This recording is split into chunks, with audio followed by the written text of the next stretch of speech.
Good morning. Chapter 9, Lesson 3 is on page 412, and we're going to be doing equations in absolute values today. The interesting thing about absolute values is we usually have two values for these absolute value equations, because sometimes we can have values that are both negative and positive inside the absolute value, and when you evaluate those become positive because they are defined as the distance from 0 on the number line. So let's begin with the first problem, number 23, the absolute value of 3y minus 2 plus 4 is equal to 21. So what we're going to do is first simplify this. So we're going to make the absolute value of 3y minus 2 plus 4, take away 4, is equal to 21, take away 4. So we end up with the absolute value of 3y minus 2. Turns out to be equal to, I believe it's 17. So we have this now that we can manipulate, and that breaks out into two equations. 3y minus 2 is equal to 17, or we can have 3y minus 2 equals negative 17, because we remember we can have two values for the absolute value. So let's see if we can solve this one. So we have 3y minus 2 plus 2 is equal to 17 plus 2.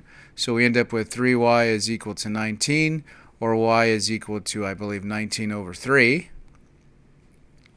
On the other side, we have 3y minus 2 plus 2 is equal to negative 17 plus 2. So we end up with 3y being equal to negative 15. And if we divide both sides by 3, y turns out to be negative 5. So the solutions to this problem number 23 have two values. So the solution set can be considered negative 5 and 19 over 3. So there's our answer for number 23.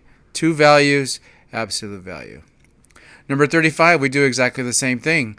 We're going to make this x minus 4 is equal to x minus 4 is the first equation.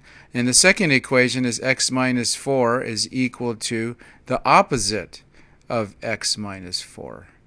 Because we have two values, just like we had the 17 here and we made a negative 17, we'll do the same thing. First we have the value x minus 4, and then we have its opposite.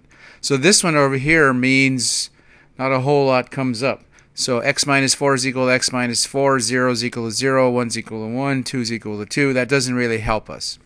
Let's go on to this one.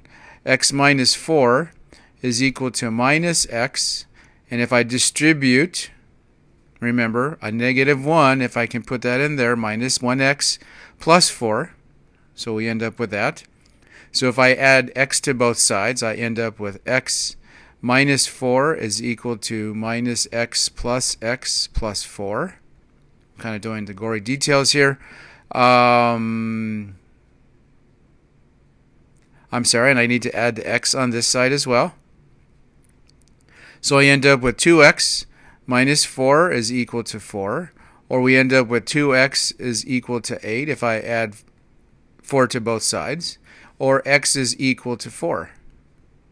So with first part of the problem, we came up with nothing that really helped us, but in the second part it said x is equal to 4. Now the interesting thing about this problem is if we take a look at it, 4 definitely works. 4 take away 4 is equal to 0, and 4 take away 4 is equal to 0. But because this is an absolute value, it turns out that if you stare at it for just a minute, any number that you put in here greater than 4, like 5 take away 4 is 1, 5 take away 4 is 1, is going to work. So the solution for this one turns out to be x is anything greater than or equal to 4 is the solution for number 35. Interesting problem. This first part really didn't help us out, but when we're done with the second one, we end up with x equals 4. But not only will 4 work, anything larger than 4 will have a solution as well. That's it for today. Thanks so much.